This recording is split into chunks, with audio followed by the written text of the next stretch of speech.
United States USAID gargaarsa midhaan nyaataa gara Tigraayitti erguu dhaabuusaa beeksise. Dhaabbatichi roobii darbe ibsa baaseen akka ifoomsetti gargaarsa midhaan nyaataa gara Tigraayitti erguu yeroof dhaabuu kan murteesse midhaan gargaarsaaf garasitti ergame gurgurtaaf gabaarra ooleera jechuunidha.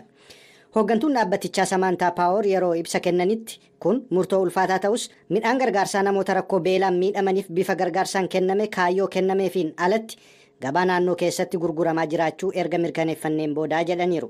Itti dabaluunis dhimmicha irratti hooggantoota mootummaa federaalaa Itoophiyaa fi kan bulchiinsa yeroo Tigraay waliin dubbanneerraa isaanis United States waliin hojjechuuf fedhii qaban himuun dhimmicha qulqulleessuun murtoo akka fudhatan waadaa nuuf galaniiru jechuun himteetti Samantaa Paawer. Dhimma kanarratti bulchiinsa yeroo Tigraayitti Daayirikteriitii Komishinii Ittisa Balaa obbo Gabre Egzaabeer Aragaawii ibsa gaazexeessitootaaf kennaniin yeroo wal waraansaa sanatti midhaan gargaarsaaf manneen kuusaa keessa turan loltoota Eertiraan saamamaniiru jedhaniiru. Midhaan gargaarsaaf kenname garuu gabaarra ooluun kaayyoo ooluuf qaburraa dabuun isaa dhimma gaaffii keessa seenus miti jedhaniiru. Dhimmicha qulqulleeffannee tarkaanfii barbaachisu ni fudhannas jedhaniiru. Gama Eertiraan himannaa kanarratti garuu deebiin haga ammaatti kenname hin jiru jechuun Maqaleerraa kan gabaase Mulgeetaa Asbahaati.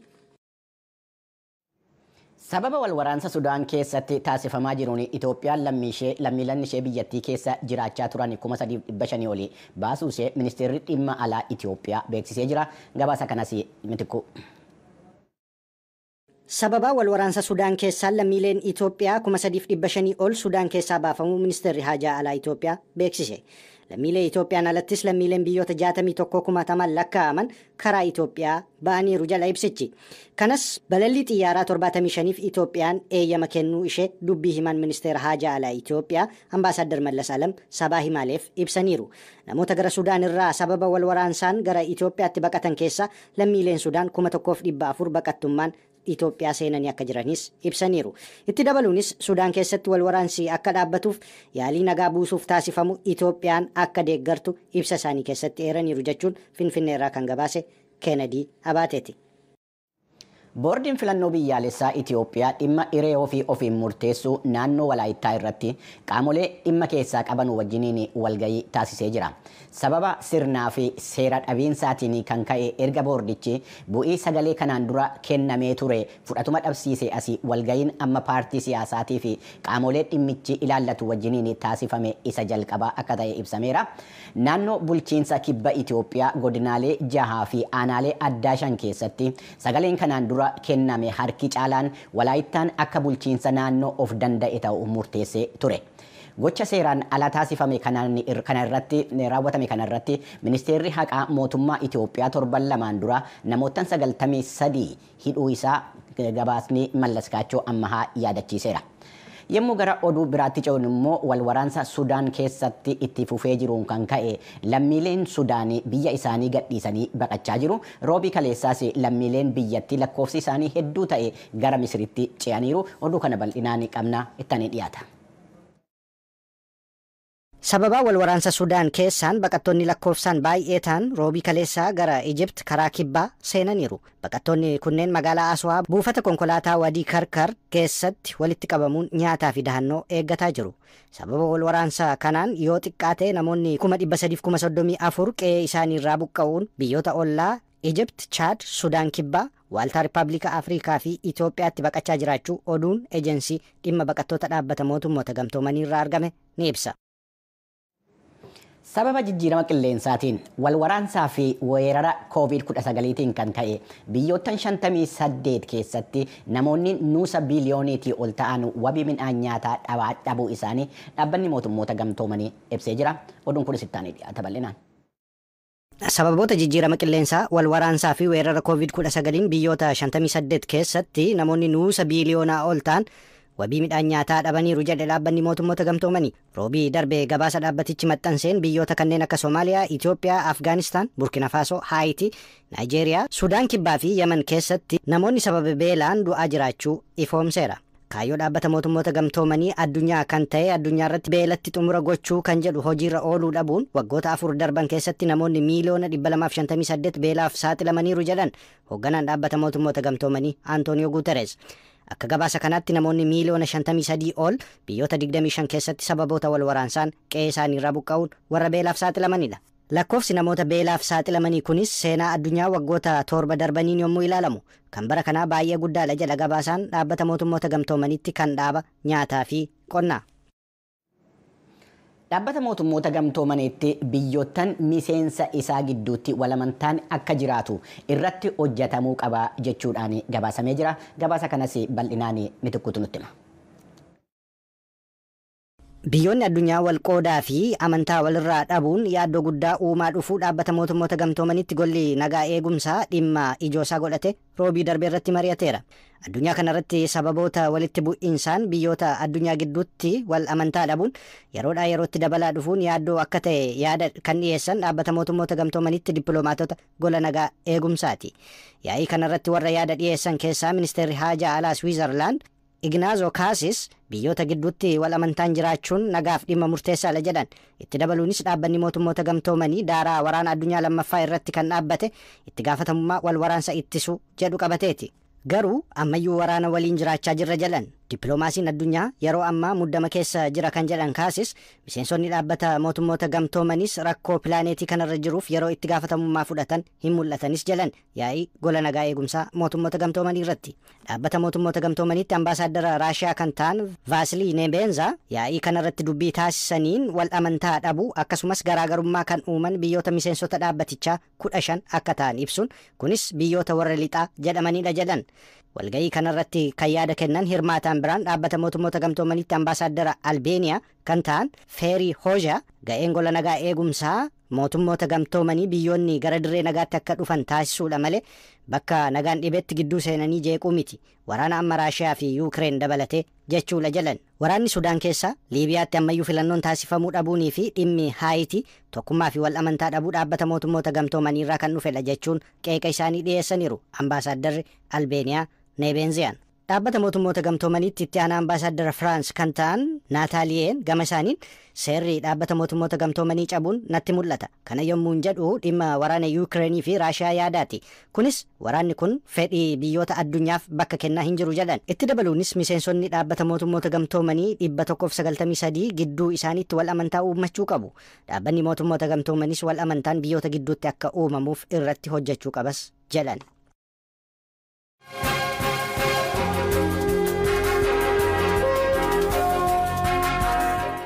Ayyee kan hordofaa jirtan sagalee Ameerikaa sagantaa afaan Oromooti. Amma immoo gara qophiilee keenya afaniitti ceenaa. Keeniyaa fi Zaambiyaan oomisha boqqolloo irratti waliigaltee dhiyeenya kana taasisan irratti mormitoonni qeeqaa dhiyeessaa jiru. Waliigalteen kun akka qonnaan bultoonni Keeniyaa Zaambiyaa seenanii boqqolloo oomishan kan taasisuudha.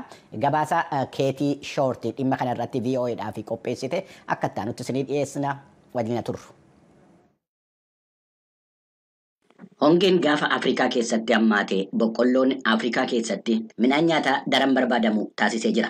Biyyoottan gammoojjii saaraatii gadi jiran keessaa oomisha boqqollootiin kan beekamtu Zaambiyaa irraa karaa seeraan alaatiin yookiin kontiroobaandiidhaan gara Riippaabilikii Dimokiraatawaa Koongootti darbaa waan jiruuf biyya keessatti hanqinni uumamaa akka jiru poolisiin Zaambiyaa beeksisee jira.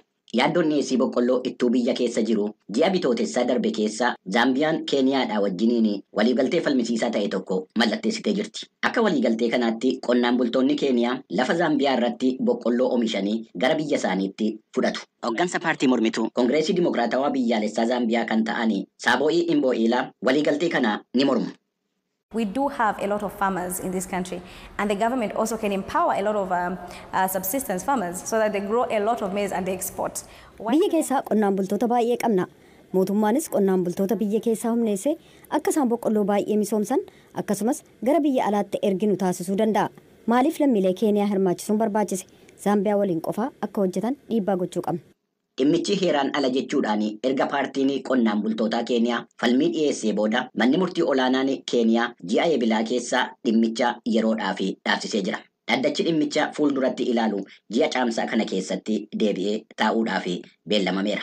Akka xiinxaltoonni jedhanitti yoo waliigalchitti itti fufame biyyoottan lammanuu fayyadamuu danda'u. Wiirtuu imaammata daldalaatii fi misoomaa jedhamurraa Isaac Mi'aayipoopoo waan jedhan qabu. And that step that had been taken by the two governments was going to be a step in the right direction in terms of creating job opportunities within the continent, but also getting to deal. Tarkaanfiin mootummaalee lamaaniin fudhatame gara carraa hojii ardii kana keessatti uumuutiin yaaddoo wabii nyaataa ardii kana keessatti mul'achaa jiru waliin yommuu ilaalamu tarkaanfii kallattii sirrii ture. Mootummaan Zaambiyaa dhimma kanarratti gaaffii VOA irraa dhiyaatee fi deebii hin kennine. Garuu suur-sagaleen hanga'oota odeeffannoo irraa argamee fi televezyiinii mootummaa irratti darbee akka agarsiisetti pirezidaantiin Zaambiyaa Akaahindee Achileemaa qonnaan bultoota warreen midhaan daakanuu fi daldala midhaanii irratti bobba'anii wajjiniin waa'ee waliigaltee boqqolloo Keeniyaa wajjiniin taasifame irratti ji'a eebilaa keessa marii taasisanii turan. We respect what you do. We respect what farmers do. But let's also support farmers. Waan isin hojjettan ni kabajna. Waan qonnaan bultoonni hojjetan ni kabajna. Kanaafuu akka horii argachuu danda'anitti qonnaan bultoota gargaaru. Waliigaltee boqqolloo kanarratti ministeeronni qotiinsaa Zaambiyaatii fi Keeniyaa gaaffii VOA irraa dhiyaatee fi deebii akka hin kennine gabaasni Kaatii Shoorti kun ibsee jira. Hayyee ijoolleewwan durbaa fi dubartoonni 90% ta'anii garaagarummaa fayyadama intarneetii irratti qabanu yommuu dhiirotaa wajjiniin wal bira qabamee ilaalamu dachaadhaan wal caala. Walirraa fageenya fayyadama diijitaalaa saalaa irratti hundaa'e kana hubannoo keessa galchuun immoo waan barbaachisaadha jedha gabaasni UNICEF. Gabaasni maddi oduu Associated Press qindeesse kun tujubeedhaan akka ittaanutti qophaa'eera. Dhibbarraa harka 90 kanneen ta'an durboonni umurii dargaggummaa keessa jiran kanneen biyyoota galii gadaanaa qaban keessa jiraatan intarneetii kan hin fayyadamne yoo ta'u hiriyoonni isaanii dhiiraa garuu carraa toora intarneetii irratti argamuun dachaa 2 kan isaan caalan ta'u xiinxalli haaraan UNICEF guyyaa shamarran sadarkaa addunyaa ilaalchisuun baase mul'iseera. Addaddummaan fayyadama dijitaalaa shamarraniif ijoollee dhiiraa gidduu jiru intarneetiif teeknooloojii argachuu qofaa osoo hin taane shamarran kalaqtootaaf geggeessitoota akka ta'an humneessuudha jedhan daayirekteerri dhimma barnootaa UNICEF Robert Jenks. Garaagarummaa saalaa gabaa hojii keessatti keessumaa damee saayinsii, teeknooloojii, injiinaringii fi herregaa irratti mul'atu furuu yoo barbaanne dargaggoonni keessumaa shamarran dandeettii dijitaalaa akka argatan gargaaruudhaan amma jalqabuu qabna. Gabaasi mata dureen isaa addaddummaa dijitaalaa walitti fiduu jedhu dargaggoota umuriin isaanii waggaa 15 hanga 24 gidduu jiru ilaalchisee garaagarummaa dijitaalaa saala irratti hundaa'ee qorata. Daataa fayyadama intarneetii moobaayila harkaaf dandeettii dijitaalaa ilaalchisuudhaan gabaasichi adda durummaadhaan kan biyyoota galiin isaanii giddu galeessaaf gadaanaa ta'e xiinxala. Jijjiirama dijitaalaa hawaasaaf haala mijeessuuf intarneetiin mara akka dhaqqabu gochuu qofaa osoo hin taane tajaajila dijitaalaaf meeshaalee bulchiinsa daataa barbaachisoo ta'an dhiyeessuun akkaan barbaachisaadha. Kanaaf namoonni ganda baadiyyaa fagoo keessa jiraatan intarneetii akka fayyadamaniif dijitaala fayyadamuu akka danda'an gochuun tajaajila isaas karaa wiirtuuwwan hawaasaaf mala birootiin kennamuun barbaachisaadha. Kana malees leenjiin dubbisuuf barreessuuf oguma dijitaalaa keessumaa gareewwan moggaatti qoodamaniif bal'inaan argamuuf dhaqqabamuu qaba. Kunis addaddummaa dijitaalaa walitti fiduuf namni hundi faayidaa addunyaa dijitaalaa irraa fayyadamuuf carraa walqixa akka argatu gargaara. Kaayyoowwan kana galmaan ga'uuf mootummoonni dhaabbileeniif namoonni dhuunfaa waliin ta'uudhaan babal'ina dijitaalaa guddisuuf misooma bu'uuraaleef tajaajila dijitaalaa deeggaruu qabu. Yoo sun ta'e qofa dandeettii bara dijitaalaa guutummaatti dhugoomsine hawaasa hunda haammatee fi haqa qabeessa ta'e uumuu kan danda'amu. Qoqqoodinsa saala irratti hundaa'e adda baasuun barbaachisaa ta'us gabaasni UNICEF kun shamarran addunyaa dijitaalaaf walitti hidhamiinsa dabalaa dhufe keessatti duubatti hafaa akka jiran mul'isa. Fakkeenyaaf biyyoota xiinxalli irratti geggeeffame irra caalaa isaanii keessatti qoodni dargaggoota mana keessatti intarneetii fayyadamuu danda'anii kan dargaggoota oguma dijitaalaa qaban caalaa baay'ee olaanaadha. Shamarran jaarraa 21ffaaf barnootaaf hojjechuuf muuxannoo isaan barbaachisu horachuuf carraan jiru gadaanaadha jedha gabaasichi. Giddugaleessaan biyyootaaf naannolee 32 keessatti shamarran dandeettii dijitaalaa qabaachuudhaan kan hiriyoota isaanii dhiiraarra harka 35 xiqqaadha. Kunis sochiiwwan salphaa kanneen akka faayilota yookaan galmeelee waraabuu yookaan maxxansuu, iimeelii erguu yookaan faayilota dabarsuu dabalata. Danqaaleen hidda fageeffatan kun hanqina intarneetii argachuu caalaa baay'ee gadi fagoo ta'uu gabaasni kun ni mul'isa. Bayin qorannoo kun akka agarsiisutti naannoon haalli barnootaaf maatii qoqqoodinsa dijitaala saala irratti hundaa'e keessatti gahee murteessaa qaba. Fakkeenyaaf mana tokko keessatti illee shamarran caalaa intarneetiif teeknooloojii dijitaalaa guutummaatti fayyadamuu kan danda'an ijoollee dhiiraati. Qorannoon biyyootaaf naannolee 41 irratti geggeeffame maatiin ijoollee durbaa caalaa ijoollee dhiiraaf bilbila harkaa kennuuf fedhii guddaa akka qaban mul'isa. Qabxiileen akka carraa barnootaa sadarkaa olaanaaf hojii argachuu daangeffamuu loogii saala irratti hundaa'eef ilaalcha dogoggoraa bal'inaan mul'atu yaaddoo nageenya fayyadama toora intarneetii oguma shamarranii hir'isuuf gumaachuu danda'u. Gabaasni kun akkasumas shamarran dandeettii dubbisuuf herrega bu'uura walqixaa yeroo argatan illee yeroo baay'ee sadarkaa wal fakkaataa yookaan ijoollee dhiiraa caalaa ga'umsa gaarii agarsiisan oguma dijitaalaa akka horatan gochuun dirqama kan taane mul'isa. Ijoollee durbaa danqaa boodatti isaan harkise cabsuuf teeknooloojii argachuu, leenjii ogummaa dijitaalaaf jireenyaa, tattaaffii ilaalcha saalaa miidhaa geessisu keessumaa maatii keessaaf jeequmsa toora intarneetii irratti mul'atu hubachuun barbaachisaadha. UNICEF mootummoonni fi michoonni adda addummaa saalaa irratti hundaa'e dhiphisanii shamarran addunyaa dijitaalaa keessatti carraa milkaa'ina qabu akka argatan akka taasisaniif waamicha dabarsee jira.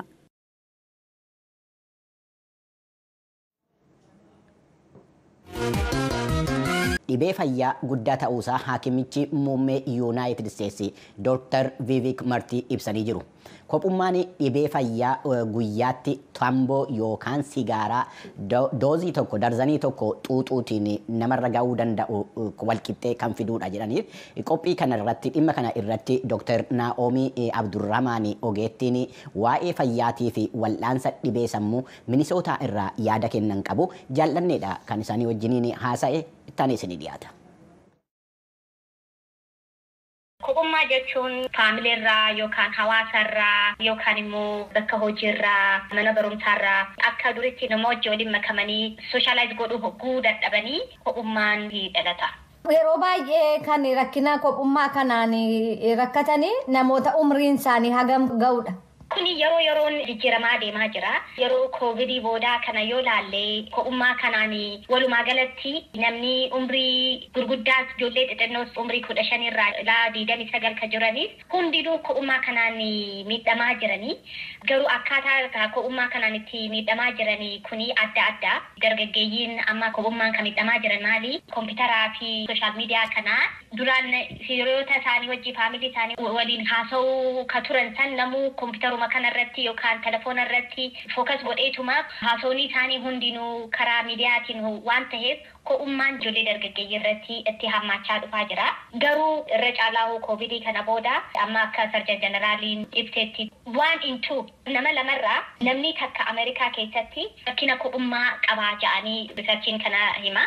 Kanaafuu kophummaan kan miidhamu umrii murtaawee miti. Walumaa galatti ilmi namaa durirraa caalaa kophummaa miidhamaa jira.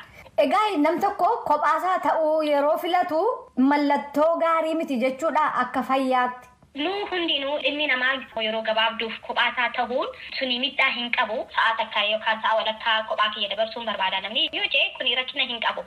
Garuu guyyumaa guyyatti kophummaan itti baay'atee yaaddoo isaallee nama sheer nama godhu hogguu namni dhabee rakkatu santuu gaa rakkina fayyaa namatti fiduu tahaa deemaa jechuudha. Yeroo rakkinni tokko jiraatu namaa wajjin mari'achuu mannaa ofii isaan abbaan sun waan murteessu gara rakkinaattis geessuu danda'a jechuudha. Akka afaan faranjitti we are social animals jedhan. Namni sooshaalaayis godhuun yookaan nama wajjin walitti makamee nama wajjin haasawee nama wajjin waan hunda sheer hogguu godhu ufuma isaatiifuu akkuma ammaa teraappii jedhanii kana akkasiidha. So namni waan yaaddoo isaa namaan mari'achuu hogguu dadhabu. Kophaasaa waan hunda hogguu godhaa deemu sooshaal konnekshinii hawaasummaa gad xiqqaachaa hogguu deemu kuni rakkina sammuu fi rakkina even qaama physical and emotional health irratti rakkina fida. Physically jechuun akka formaanni amma bahe namni kophummaan itti hammaatu chaansiin isaa nama biraarraa harka 32 yookaan persentii 32 strookii qabaachuu isaa ittidha. Rakkina onneefaa toora 29 fi 30% jidduu ol ka'a. Dimenshiyaa jechuun kuba irraanfataa fa'a. Kanafaa namoota gurguddaa irratti hedduu argama. Harka 50 ol ka'a. Studiin amma agarsiisu namni kophummaan itti heddummaatu akkuma nama sigaaraa 15 guyyatti nama xuuxutti miidhaa fayyaa irratti gahaa jaanii kana wajjin walitti madaalu jiran jechuudha. Kophummaan mallattoo dhukkubaa ta'uu ni danda'a? Ta'uu ni danda'a. Especially karaa rakkina sammuu wanni jennu namni depressionii gadda hedduu itti heddummaatee baaddachuu kan danda'u oolonguu tahee namni kophaasaa if baatee faa nama wajjii faa akka duritti haasawee of bohaarsee wanni jechuun ni jibbaa depression irraa dhufuu ni danda'a kophummaan. Amata 10 dabran kana keessatti study godhamee kabara ga'e maali namni namumaa wajjii haasawuun kuni xiqqaachaa deemaa jira. 2003 fi 2020 jidduu amata 17 namni duraan guyyatti daqiiqaa 60 minutes nama wajjii ka haasawaa wanni jiru amma daqiiqaa 20tti gad xiqqaatee jira. lakkuma miidiyaan babal'achaa deemu lakkuma namni teknoolojii wajji focus godhaa deemu covid booda ammoo maaltu ta'e mana isaatti cufameetuma taa'a sun immoo moor koptummaa kana heddummeessee hammeessee bakka amma jirrutti moor akka geenyu nu godhee jira jechuudha. Nama qobummaadhaan rakkatuu fi attam gooneetu gargaaruu dandeenya. Kopummaa kana ka fidaa jiru irra caalaa maali? Social media kana. Especially ijoollee yaangii kana laal amma dur gabbahanii faa ala taphatu ijoollee wajji faa haasa'u ijoollee wajji waliin dhufu amma faamiliin 5 wal bira yoo laaltee 5 telefoona irra jiran. Akka duritti namni wajjin haasa'u xiqqaachaa jira. Ijoolleen amma hiriyoota 10 faa yoo ka qabaatan ta'e amma social media friendly san bakka isaa ka buusan faatti fakkaataa friendly hammanaan qabaa jiran. Garuu social media friendly personal connection yookaan nama wajji walitti dhufanii haasa'u walitti share ka godhan wal biraa hin dhufu. Kanaafuu social media xiqqeessuu covid dura faa namni sense of belonging churchii deemaa namni masgiida deemaa community faa deemaa amma sunillee hafee jira. Amma yoo ilaalte hawaasa keenya keessatti cidha faa aruuza faa teekstii ni amanta. So amma telefoonaan illee waliyaamu namni isaa jira. Baga geessee jechuuf teekstuma argatta. Akkam jette jechuuf teekstuma argatta. So social connection ni suni yookaan nama wajji haasa'uun kuni xiqqaachaa deemaa jira. Aadaa tahaa deemaa jira. Sun immoo fayyaa keenya irratti depression, anxiety jechuun gaa sodaa fi baara daangaan qabne san namatti fidaa deemaa jira. Kanaafuu takko social media xiqqeessuu, community wajji gabbahanii wal bohaarsuu, hawaasa keessatti wanni deemaa jiru yoo jiraate ifuma dirqisnee deemnee nama wajji haasoinee nama wajji walitti hidhaamnee hogguu gallu fayyaa keenyaafis sanuma fooyyessaa deemuu qabnaan jira. Dr. Naomi Abdurrahman deebinaa laattaniif maqaa raadiyoo sagalee Ameerikaan hedduu galatoomaa. Atis galatoome.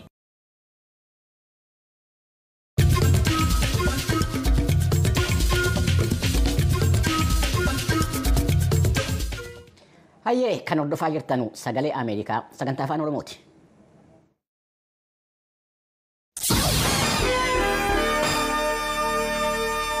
Kanatti aansinee ibsa gulaalaa kan imaammata Yuunaayitid Isteetsi calaqqisu isiniif dhiyeessina. Dhaabbata mootummoota gamtoomanitti jaarmiyaan nyaataa fi qotiinsaa yookiin faa'oon gabaasni haaraan baase akka jedhetti bakka qotiinsaa bal'ina wal fakkaataa qabu irratti garaagarummaan oomishuu danda'u dhiiraa fi dubartoota gidduu jiru yeroo ammaa 24% ga'ee jira. Sababni isaas biyyoottan idduu keessa seerrii fi muudannoon loogii irratti hundaa'e akka dubartoonni hojii qotiinsaa keessatti walqixa hin hirmaanne waan taasisuudhaaf. Kaffaltiidhaanis dubartoonni 20% dhiirarraa gadi argatu. Dhiiraan walqixa lafa qotiinsaa hin qaban. Hanqinni wanneen qotiinsaa fi barbaachisaa ta'an kan akka sanyii filatamaa, jal'isii fi xaa'oo isaan mudata. Carraa liqiitii fi leenjiis hin argatanuu jedha gabaasni faa'oo kun. Oomishaa fi kaffaltii hojii qotiinsaa keessa garaagarummaa saalaa jiru dhiphisuun sadarkaa addunyaatti oomisha biyya keessaa guddisee lakkoofsa namootni hir'ina midhaan nyaataa qaban gadi buusuu danda'a. If we are to see real progress, we do have to double down on our efforts to address systematic barriers. Guddina dhugaa arguu yoo barbaanne gufuuwwan sirnaa akkasumas seerota dubartoota lafa akka hin qabanne yookaan herrega baankii akka hin bananne dhorkan akkasumas seera ijoollee fi mana kunuunsuu kan qaban dubartoota ta'uu akka qaban murteessu hambisuudhaaf carraaqqii taasifnu dachaan dabaluu qabna. Daarektarri dhaabbata misooma addunyaa kan Yuunaayitid Isteetsi yookaan USAID Samantha Power itti dabaluudhaanis we are going to help women build resilience to economic shocks that may make seeds and fertilizer unaffordable. Rakkina diinagdee akka dubartoonni gatii sanyii fi